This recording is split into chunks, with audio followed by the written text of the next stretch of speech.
Bana malum. Erinden kara kağıt alan kim varsa burada, hayiş edirəm, elini kaldırsın. Lazım değil ha kurbanım, lazım değil. Sen karışma İskender işi. Kaldırın! İsmet! Fatma! Suğra!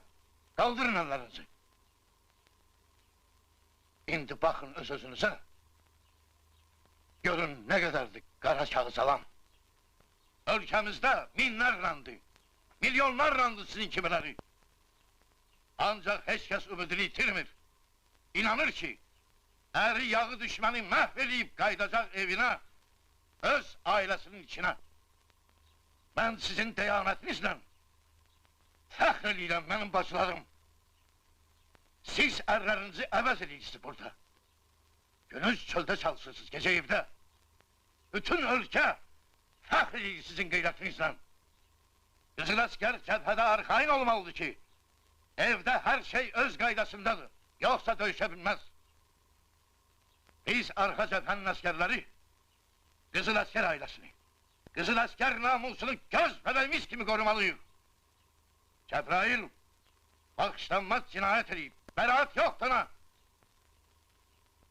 Kapar.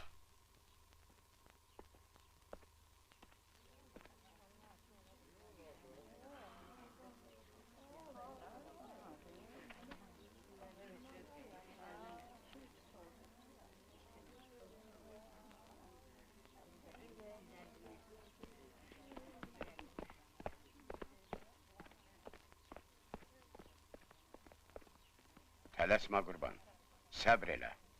Kalxoz başsız qalır. Tutardık İskender işi, kestim ben. Çehmelerini çıkart kangallıkla, tastıkla apar onu. Bu torpağa hain çıkıp o. Yaxşı olmadı heç.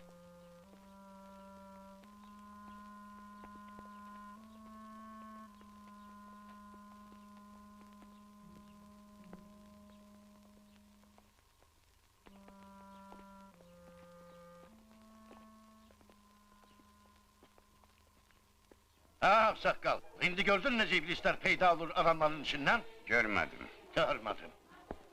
Muhtardan qara kağız gəlməsəydi Cəbrail açmazdı o qapını. Açmazdı. Hıh. Bu zamanada bir iblis var. O da müharibədir.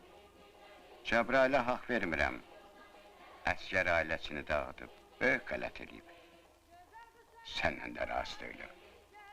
Nə haqq tutursan onu? Deyirsən qaytaraq? Əlbəttə, Hay. qaytar gəlsin işinin üstünə. Oy, deyirsən qorxu kadar